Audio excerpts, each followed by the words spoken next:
Fred, are you online?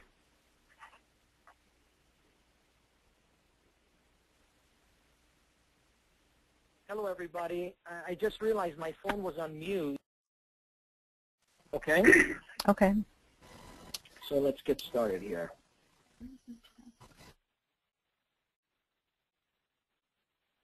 Okay.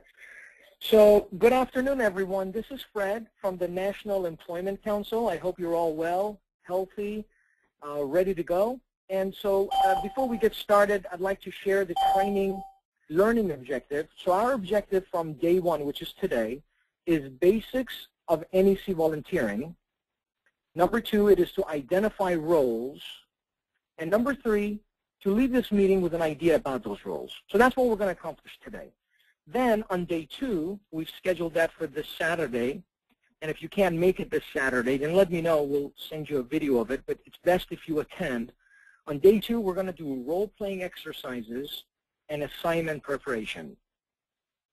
And on Monday, Tuesday, Wednesday, throughout those 3 days, we're going to do test calls. So you're going to, on day two, prepare your script or the definition of your role. And then on Monday, Tuesday, Wednesday, we're going to do a test call where you're going to call me and you're going to practice or you're going to present what you've learned in the training. And you're not going to make any outbound calls if, let's say, you're a job search assistant or an accounts manager until you've gone through the test call and we can see, okay, you've really taken the time to prepare yourself before you make any outbound calls, okay? So that's going to be the steps that we're going to take. So what is the purpose of you becoming a volunteer? It's important to recognize the purpose, right? So you have three purposes. The first is to strengthen our communities. When you become a volunteer, you're participating in three projects. Project Hope. This is a program where we prevent child homelessness stemming from unemployment. If you call any homeless shelter and ask about families within their program, you'll find that those families have children that are living in those homeless shelters. Those kids go to school every day, and they have to hide the fact that they don't have a home. And the parents could very well be back to work, but they don't know how to get back to work. And we have this knowledge, we have this information that we can collectively share with them and then provide additional support such as providing the rights to the training and offer skills training and then job matching to get these families back on their feet and back to work. The second project is Project Hero to Hire. Our veterans, although they acquire important skills while on active duty, when they return, they are at a disadvantage when looking for employment. Now, they are at a disadvantage because they have been away from the civilian job market for a period of time. Now, most of you who have been in the civilian job market and you haven't left, you have difficulty. Now, you can imagine the difficulties that a veteran could experience. So Project Hero to Hire, we honor their service. We honor the sacrifice that they made by dedicating time to make sure that when they come back, they don't have to sacrifice their lives even further when looking for employment, that they get back to work quickly. And Project Get Back to Work Now, that's the project you all have been involved with by coming to the seminars, and you've determined that you want to now volunteer at some capacity. And so the first reason or purpose is for you to strengthen your community by offering support for these three projects. Number two, the second reason you are part of this volunteer program is to eliminate the gap on your resume. Some of you may have a gap, some of you may not. Some of you may be a volunteer for this reason and this reason alone. Others, it may not be the reason you're part of this, but you will inevitably get rid of any gap that's on your resume. We suggest that if you are going to get rid of that gap, that you participate in a role that heightens your path, right? So strengthens your path. So if your path is, for instance, to become a trainer, we suggest that you participate in that activity. If your path is to become a manager, we suggest that you participate in an account management or territory management activity. So align whatever it is you're doing to be directly harmonious with your path. And number three, the purpose of you becoming a volunteer is to enhance your work experience, right? So from entry level to management, your experience can be used today or in the future when you're looking for employment. So these are the three objectives, the three reasons you are a volunteer. Now, what is our objective? So these are the purposes, right? These that I just covered were the purposes. What is the objective? Our objective is to become a part of constructing the best hiring event ever hosted, right? So being a part of this event that we're going to build together, that we can be proud of constructing. Now, what is the problem with job fairs when you think about one? Historically, job fairs are great places to network, but increasingly so, they've become a poor place to look for a job, right? So this is because the employers today go to bigger job fairs. They reserve their booth space years in advance for the mega job fairs. And the smaller job fairs, they either don't have the budget to go to or just don't have the time to go to. So we want to host an event that these employers would come to, and there's no substitute for the face-to-face, right? And we want to create a platform for our veterans, for the long-term unemployed, and the families that are experiencing challenges stemming from unemployment to come to this place and have a revived sense of hope. The event is called 10,000 Best Jobs Expo. The ambition for it started 3 years ago. This year is our third annual. And you're going to be part of that. So you're going to be part of the build-out. There will come a day that the 10,000 Best Jobs Expo will be the event to be at if you're looking for employment, right? And so we're building that together. Now, thousands will be back to work at every community. The 10,000 Best Jobs Expo is a non-profit event. The idea is to bring 10,000 jobs in one day. We foresee that one day this may be called 30,000 Best Jobs Expo or 50,000 Best Jobs Expo, but right now our objective for each event is 10,000 jobs.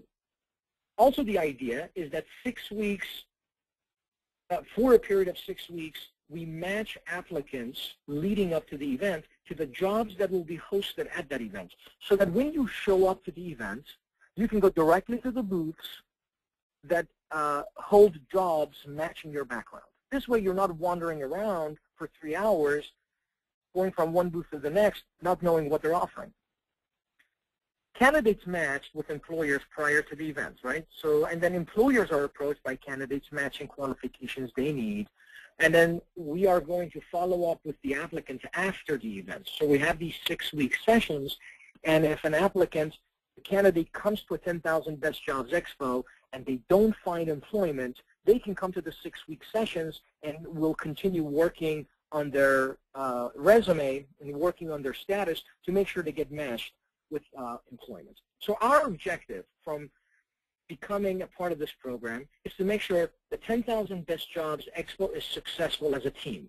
Everyone that's on this call, that is our objective when you start day one, is to make sure that this event, you are a contributing factor to its success. And the second objective is the Get Back to Work Now workshops, right? You all have gone through this workshop series. You're familiar with what it does and what it's like. And so one day per week for 6 weeks, applicants receive assignments and exercises, and there's a job matching component. So these are the two objectives that we're focused on, 10,000 Best Jobs Expo and the Get Back to Work Now workshops. Now, what is our goal? Your goal is to succeed at your assignment by receiving the highest possible score. So you're all going to be scored, and your goal is to succeed by getting a high score. Now, the consequences of your success, number one is employment. Employment, not with us, but with the company. You see, you use your success gained at NEC as a platform to secure employment with an employer. Number two is community outreach. So as long as you live 10 years from now, 20 years from now, you will remember this experience, that in a small way, in your own way, you contributed to a life of one person, one family, or an entire community.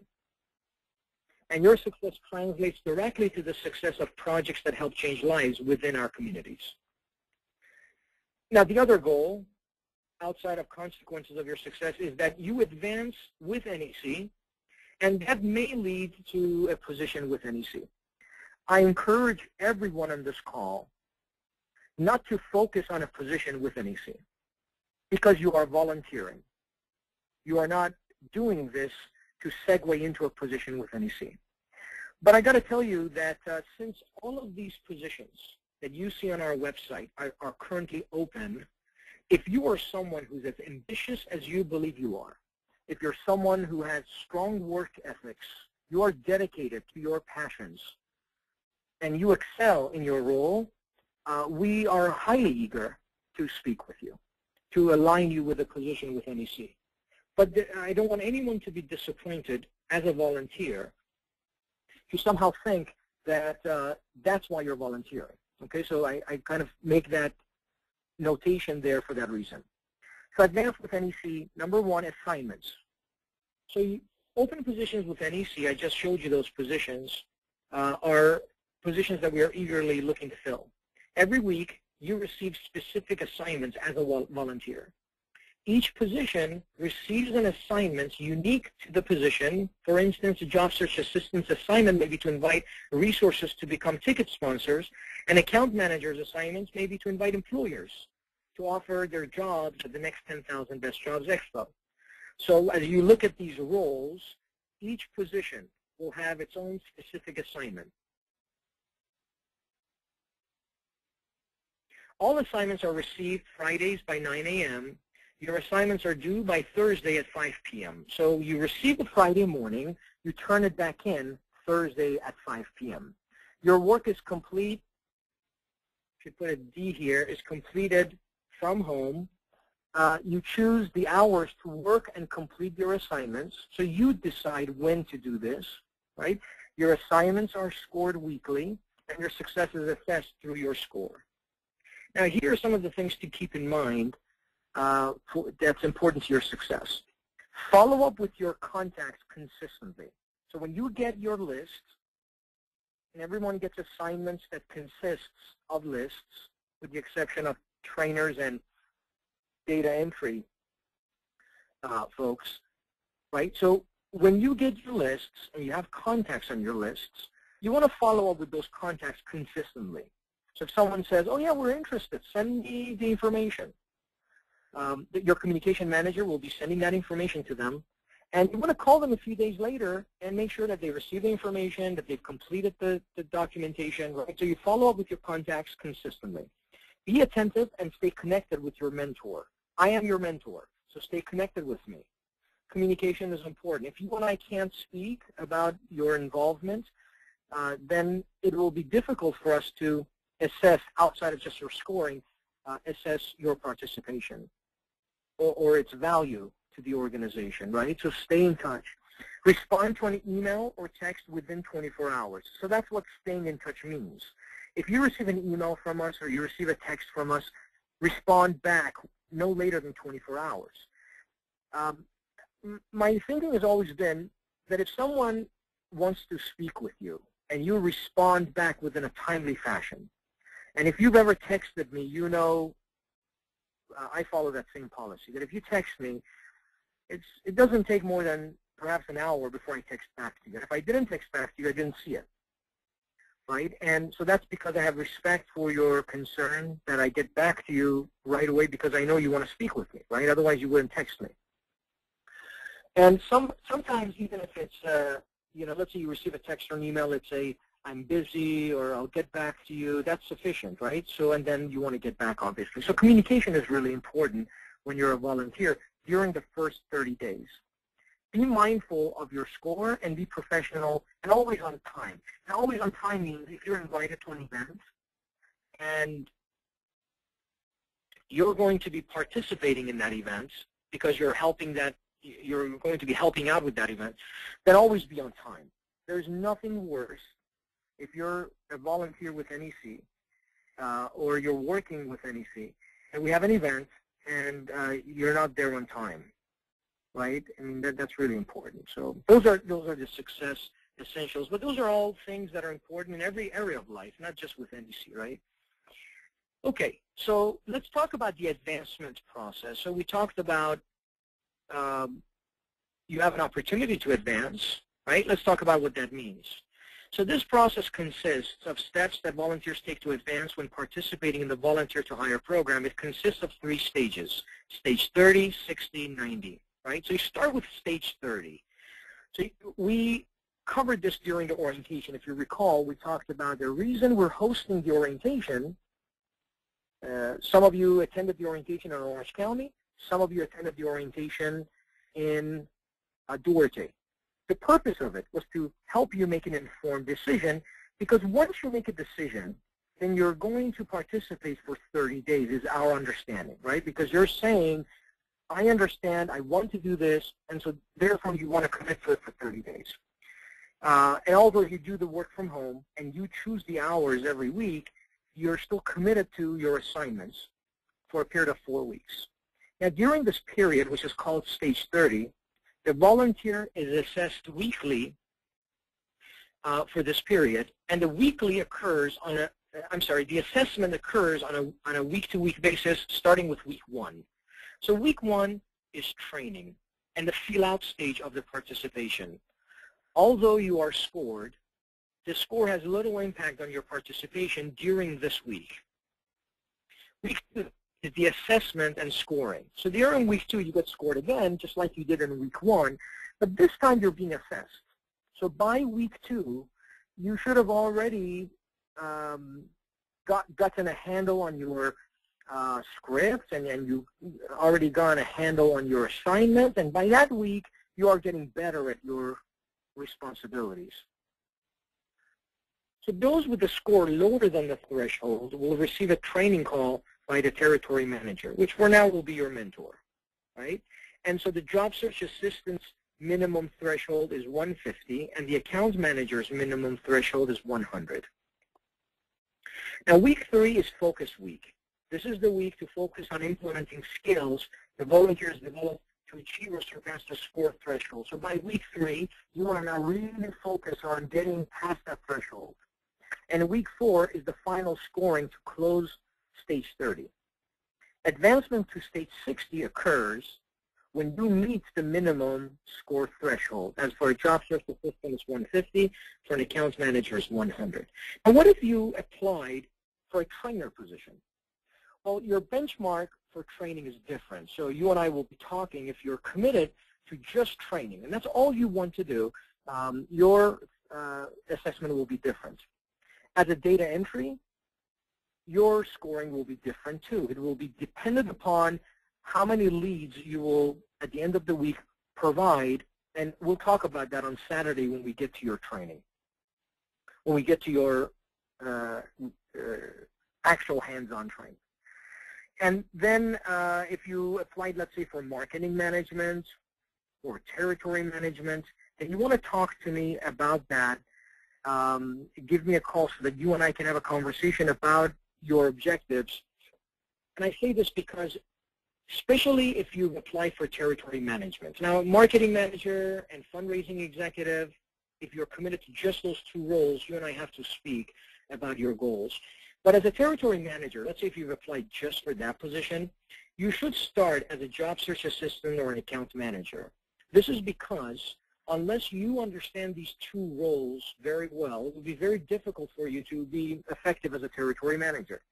And although you will probably excel much faster in those roles, if let's say you have applied for territory management and you start as a job search assistant or account manager, you will excel within perhaps weeks. It's important that you nonetheless go through that process, because you have to understand both of those roles. A territory manager is a person that manages all of these positions, right? So it's important to understand them if you are to manage them. So essentially, if you really think about it, regardless of what position you've applied for, you will start out your volunteering experience as data entry, job search assistant, account management, or trainer.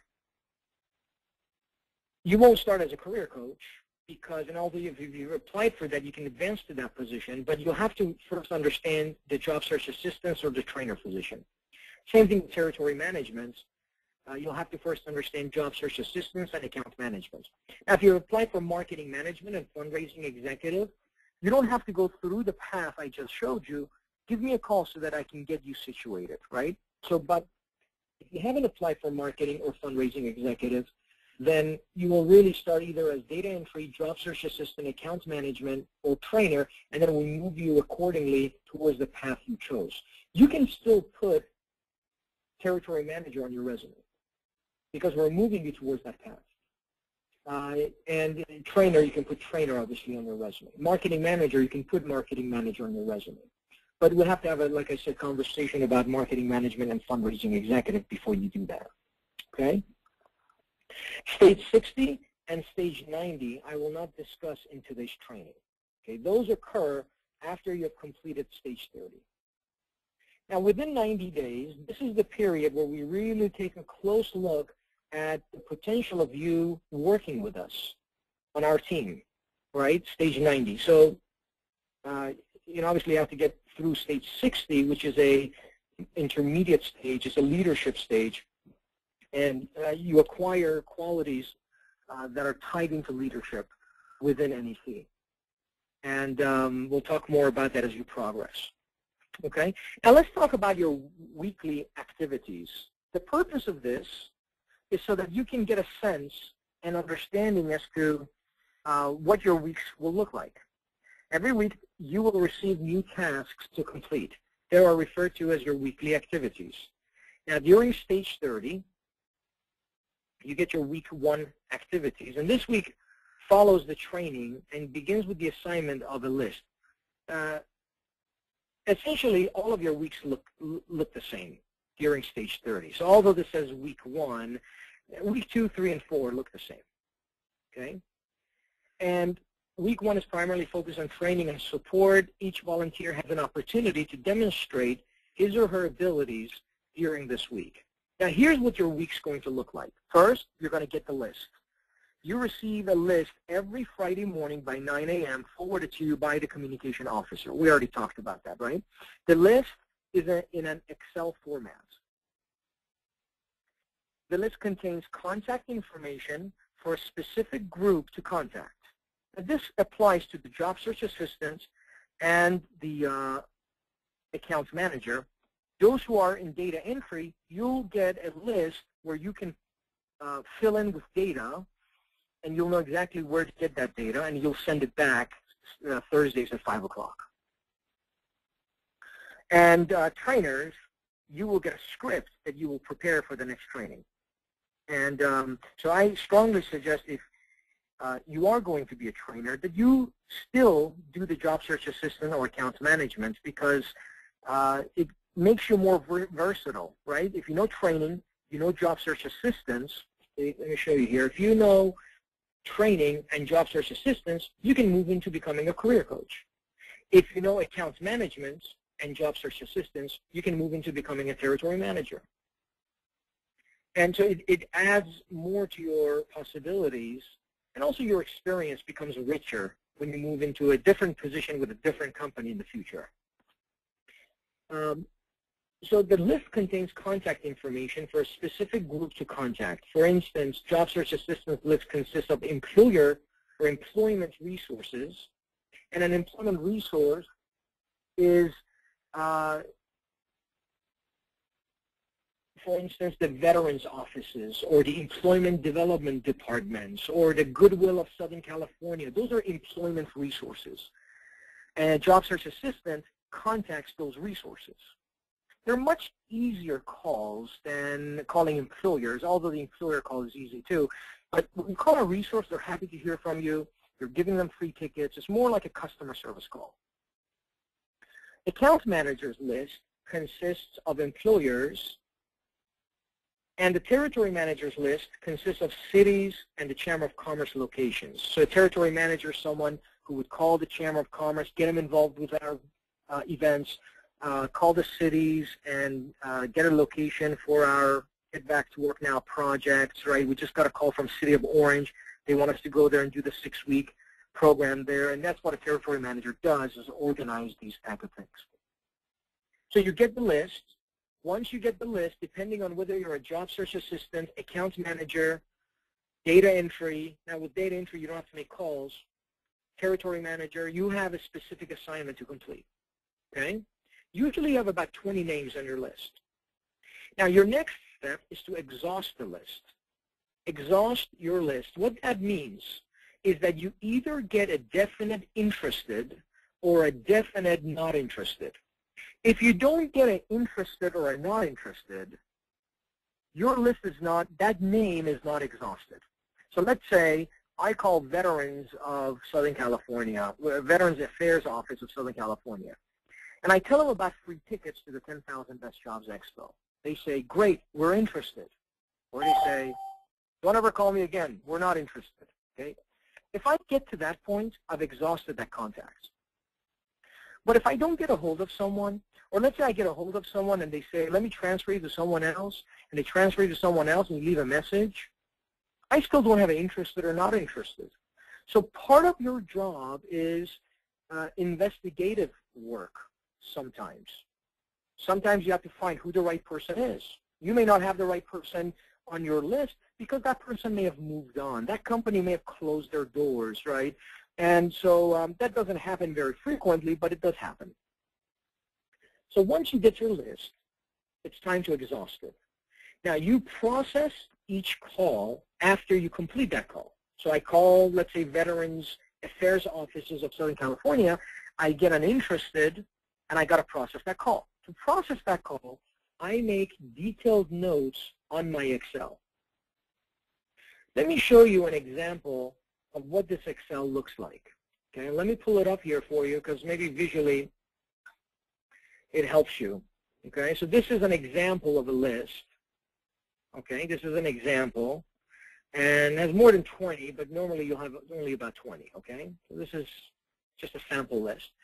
And let's say I call this company Michael Tegardine, and once I'm done, I come here and I tag it as, there'll be a drop down here, and you'll put somewhat interested, very interested, not interested, right?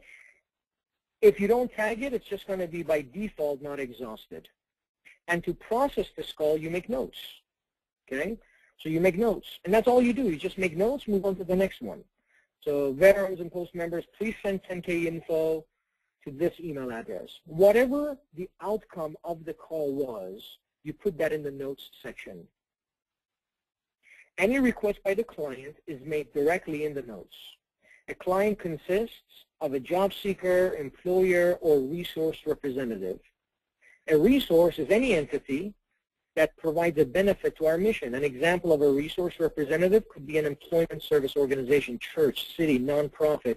So job search assistants will be calling resources. Account managers will be calling employers.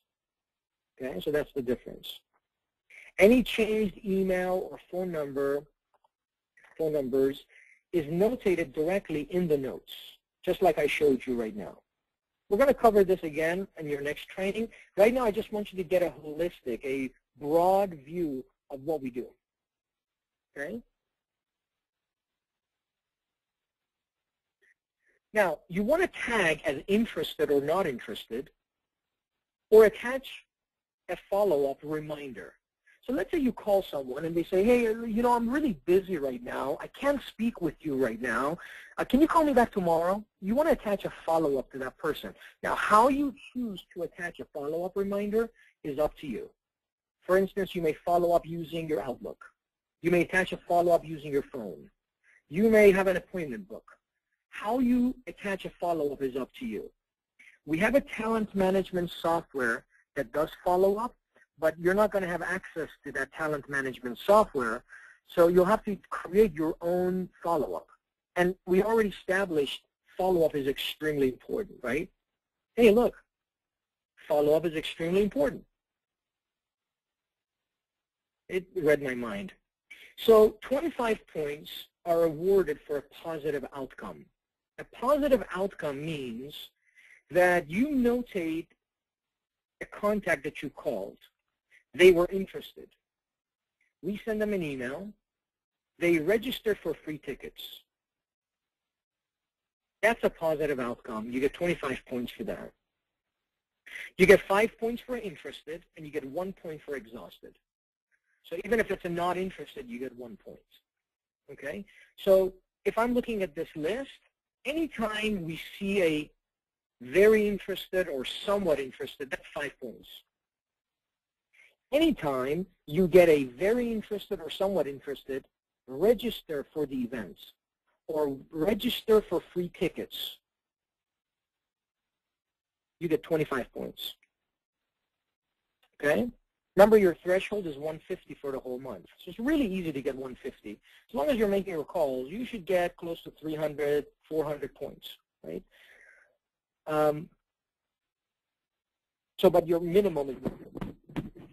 Now, email your list to the communication officer nightly only if there is new activity on your list. So if you're making calls and you're putting notes in your Excel, you want to send it to your communication officer nightly because some of your contacts may have asked for an email, right? And we want to send that email right away. And so if there's progression in your list, you send it nightly. Let's say today you don't make any calls. Tomorrow, you call all 20 names. Then tonight, you send your list to the communication officer. Okay? And Thursday at 5, you send Louis, the communication officer, your completed list. Okay? Now, forward completed list. Forward a completed list and fully exhausted. Forward a completed and fully exhausted list to communication officer by Thursday night at 5 p.m. Communication officer processes the list by Monday morning. Process the list consists of logging your calls, sending out your emails, and creating a tracking mechanism for the territory manager, because we follow up with those interested parties as well, so we can get a positive outcome for you. Score and ranking. Communication officer scores the list. Territory manager reviews your score every Monday, and a performance review by territory manager is measured by 3 identifiers. How many contacts did you exhaust? How many were interested? And how many positive outcomes did you arrive at? Now let me ask you a question. If you had 20 names on your list and you exhausted every one except they were all not interested, would that be different than a list from someone else who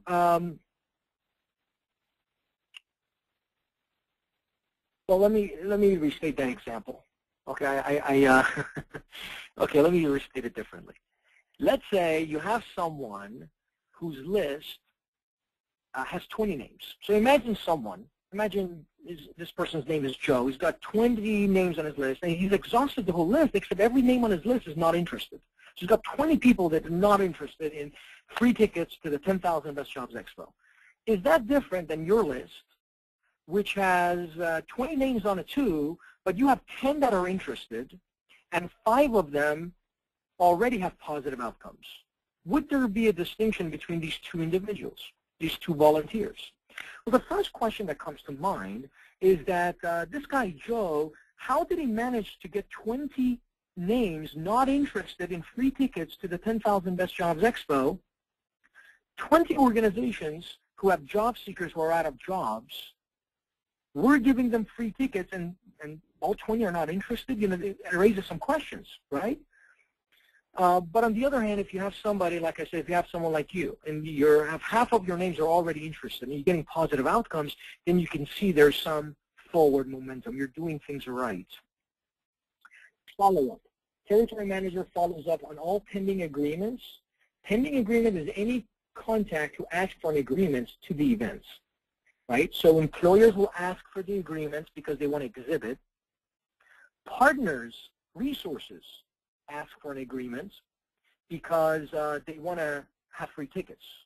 Now let me show you how this event works. For those of you that haven't been to the website perhaps yet, I'm going to take you to the 10,000 Best Jobs Expo website. Okay? So here's the 10,000 Best Jobs Expo website. You can either exhibit, and to exhibit, you click here, you choose, let's say, Orange County, and you can exhibit, right? And you get a booth, and there's a fee for the booth. And the fees that you pay all go towards Project Hope and Project Hero to Hire. So you get a booth, and you attend that event. There's an agreement to that, right? So they say, send me the agreements. And we send them this agreement, right here, okay? That's what they get. But let's say you're not an exhibitor, you're not an employer. Let's say you want to get free tickets. Well, you can get sponsored tickets. And this explains what a ticket sponsor is. A ticket sponsor represents any organization or employer who supports the community by making available free admission tickets to this event. Becoming a ticket sponsor is free. Simply complete the partnership form or donate to Project Hero to Hire or Project Hope. And this year, 3,000 free tickets are donated to the community on behalf of our ticket sponsors. Okay? So if somebody wants to become a ticket sponsor, they can either donate or they can become a partner. To become a partner, they click here, right? Become a partner. And there is an agreement that they have to fill. Right here, they click register, and there's an agreement that they have to fill. So when they say, send me the agreement, they fill out this agreement and send it back to us, then that's a positive outcome. Okay? So you either have your resources sending the agreement, or you have exhibitors, that's account managers calling employers who want to exhibit, send their agreements, right? So either way, that's a positive outcome. You can also get donations to the events, right? So you can have organizations that you talk to, if they don't want to exhibit, they can donate tickets to the community, right? And so by donating here, they click on any of these tickets and they purchase tickets for the community. What we do then is we put their, okay, so you go here, get tickets. We put them on this page and offer those free tickets to the community, right? Now this event, the 10,000 Best Jobs Expo at the Angel Stadium costs NEC $22,000 to host. Just the location cost us $9,000. And we don't charge taxpayers, you know, so we don't have governmental grants or we don't get paid by the federal government. So we host this event purely through donations so that you can understand why this ticket sponsorship is important, right? Because the last thing we want to do is charge job seekers. We don't want to charge any job seeker entrance to this event, but somehow we got to raise the funds to host this event. The dilemma we face is that unless you host an event like this, employers are not going to come. And unless you get the employers there, job seekers are not going to have a face-to-face opportunity. So that's a real dilemma, right? And so our solution to that dilemma has been this model. And it's been working great last 2 years, and it will work even better this year because we've figured out some new ways to match applicants with jobs. And so it's really exciting this year how we're going to do this. So hopefully that sheds light for you as to what this agreement means when we say partnership agreement, ticket sponsorship agreement, or exhibitor agreement. Any issues are moved into a task in our data management software. So when we're following up with a contact you've made, if there's any issues, we move them into a task. A communication manager does that. You don't have to really worry about that. The only thing that you worry about, the only thing that you're concerned with is your list and making copious, accurate notes. That's all you care about is exhausting it here and making notes. But then your communication officer will, any issues from the notes, they will create a task and tasks are created for those resources identified by the volunteer as not interested or interested by taking too long to achieve an outcome. Think about this. We're giving 500 free tickets to Employment Development Department in Anaheim. They get 2,000 job seekers a week. Think about this. 2,000 job seekers a week that go through their office. Well, I think it's throughout Orange County, but Anaheim gets a good share. We give them 500 tickets, okay? Let's say you call the Anaheim office. We want to give them 500 tickets, but they say, we're not interested. Is that a problem? Who is that a problem to? Well, the problem is really for that veteran who could be matched with jobs but doesn't have access to a free ticket through that office. So we want to call the Anaheim office and find out where is the misunderstanding here where it resulted in a I'm not interested, right? So we're going to follow up on those I'm not interested with resources. And then finally communicate, right? So as we're talking about this segment here, stage 30, week 1 activities, it's important that during those weeks, as I mentioned, all weeks are the same, right? So all 4 weeks, you communicate. Keep your mentor aware of any changes. Stay in regular touch with your communication officer. Okay. So this concludes our basic training. Okay, so the basics of NEC volunteering. Now is the time for us to identify roles. As I stated earlier, I suggest that you do either job search assistant, data entry, account management, or become a trainer.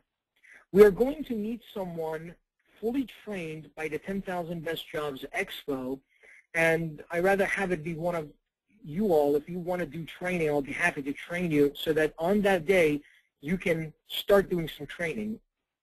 You'll do some training throughout the 6-week sessions, maybe 10 minutes here, 10 minutes there. But on that day, you're going to be doing seminars, presentations for 400 or 500 people at a time. And so if that's something that's exciting for you, then we can move you towards that direction. I still encourage all of you to go through these 3 roles here: job search assistant, account manager, data entry. Regardless of where you are looking to land, you can still place the position that you apply for on your resume. But if you are serious about working at any capacity with NEC, then you want to know these positions well. Okay? And then leave meeting with an idea about roles. We want to make sure that you lead with that idea. So I'll answer everybody's questions. This way we've accomplished our objective. Okay, now our next step is this. I'm going to get a recording of today's session, and I'm going to send it to you via a link. That's probably going to happen by sometime tonight. Please watch that video if you have questions about today's training. Then on Saturday, you're going to receive a notice for us to meet just like we did today.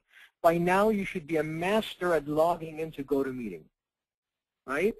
So on Saturday, data entry folks, you're going to have a training at 9:30, job search assistants at 10, and account managers at 10:30. And you're going to receive a notification. The link is going to be the same. The call number is going to be the same. Everything you did today, you're going to do the same thing Saturday. Data entry at 9:30, job search assistant at 10, and account manager at 10:30. What we're going to do is cover your scripts. So we're going to role play your scripts. Now I'm assuming that everybody has received their scripts because it was sent to you in the same email that allowed you to log into this meeting. If you haven't been able to open your script, please call Annalisa or email her so that she can get the script to you. And by Saturday, you want to know your script because we're going to role play it. And you don't want to come to that training and not know your script, right? And what I mean by that is have the script be foreign to you, right? We're going to practice it that day, so you want to know it. You're going to read it a couple of times, perhaps rehearse it as well. Okay? And that's pretty much it. So that's our plan. And then next week, once we complete the Saturday's training, you're going to call me, and we're going to role play on the phone individually. So you're going to call me, and you're going to say, hi, Fred, I'm calling you from, and I'm going to pretend I am an employer if you're an accounts manager. Or I'm going to pretend I'm a resource if you're a job search assistant. And you're going to go through your script with me, and that's called a test call. So we're going to go through the test call next week. And if you get a go-ahead from me, you're ready to start. We'll send you your assignments. Okay? So that's how the process goes before you get started on your volunteer opportunity. Okay? So let me open it up for questions. I see there's already some questions typed out here.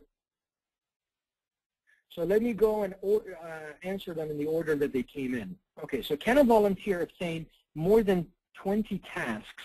Well, it's not 20 tasks. It's one task, but 20 names. Maybe you meant 20 names, right? 20 companies, Stephen?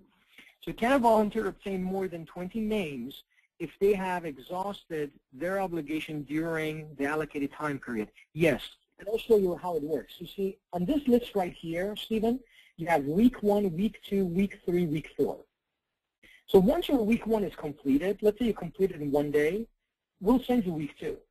Once that's completed, we'll send you week 3. You could complete week 4 in like a week, in 1 week.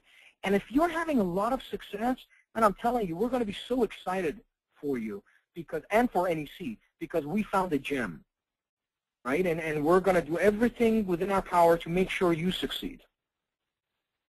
So yes, absolutely. You're going to get 20 names a week, but you can get more if you choose to. Next question. Annalisa, I want to be a cook. Well, no problem, Annalisa. Why don't you start by cooking for me? My wife is going to be in the hospital next week, so I'll call you. Fantastic. Let's see. I think you're joking, right, Annalisa? You don't want to take on cooking. Let's go to Stephen Harris. I want to be that person. I want to be the trainer. Give me that opportunity. You got it, Stephen. Call me. Let's talk.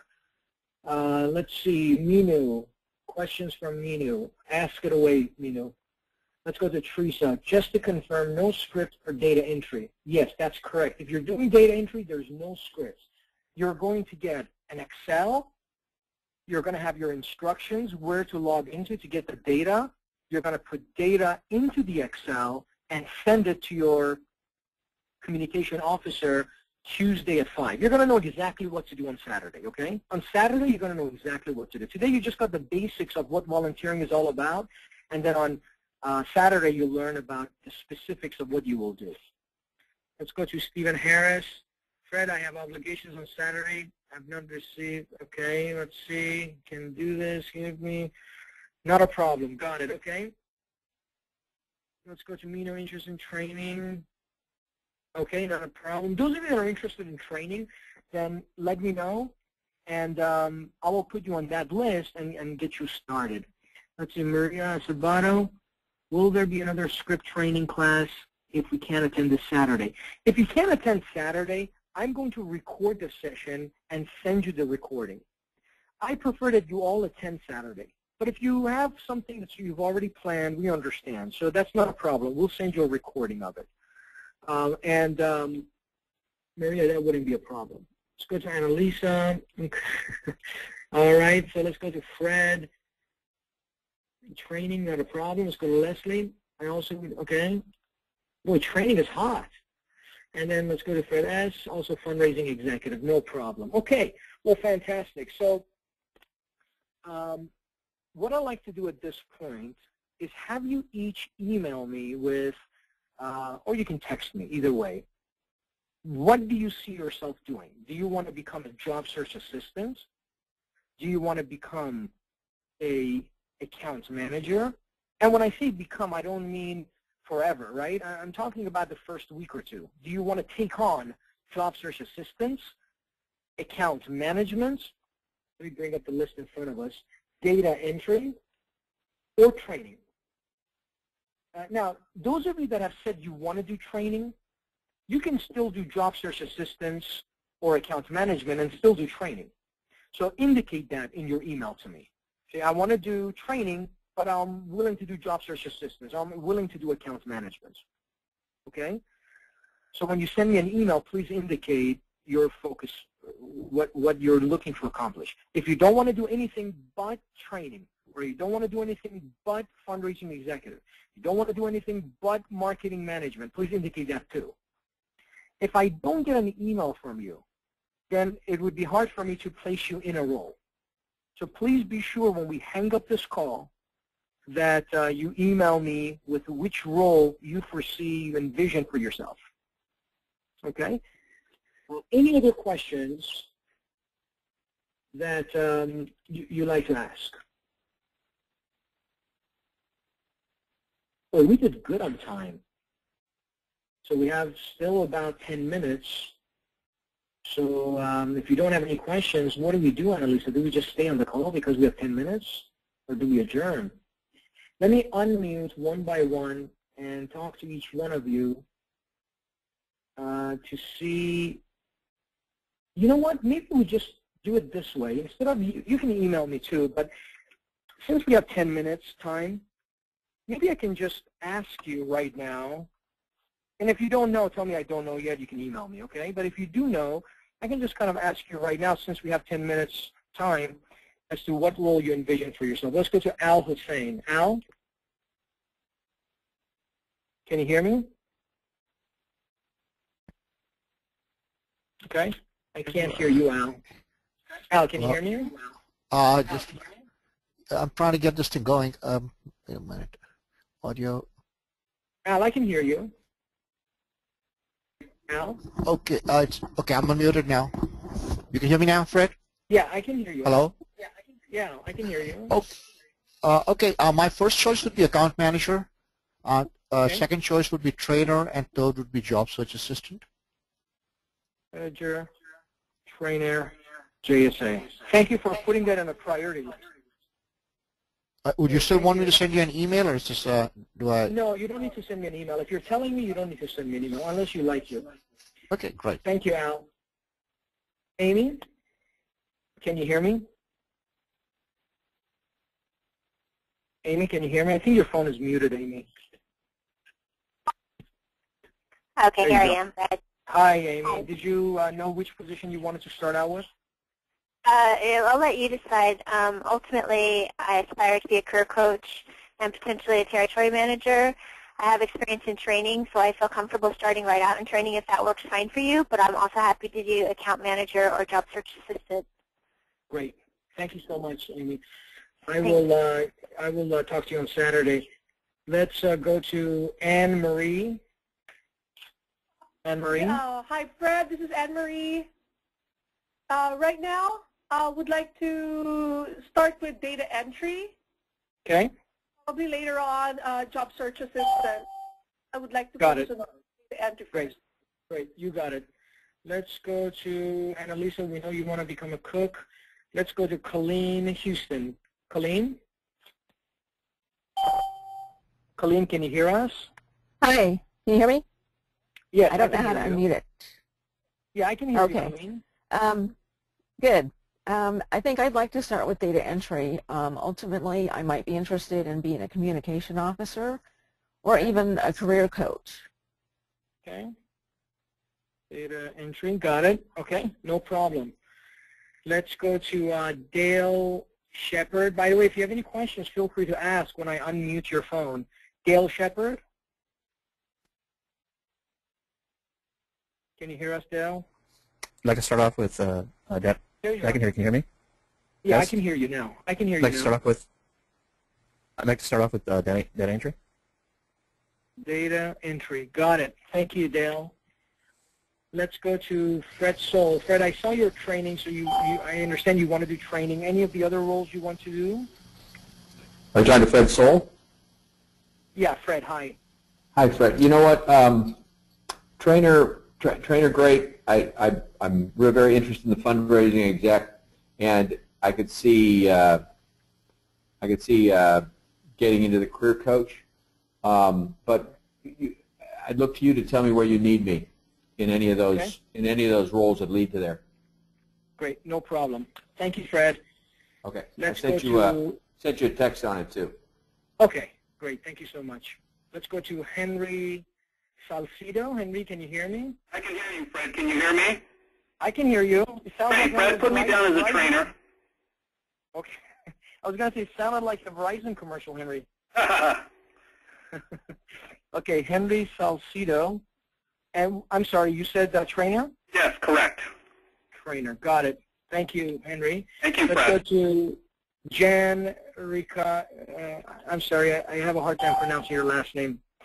Hold on one second. I'm going to call you Jan Ricciardelli, and if I said it incorrectly, I apologize. Hello. Jan, can you hear me? Jan. Hi, Jan. Hi, Jan. Hi. Well, I would like to be a trainer with eventually going to be career coach, but I would be willing to start out as a job search assistant. Job search assistant, got it. Thank you, Jan. Let's go to Jason Lim. Jason? Jason, can you hear me?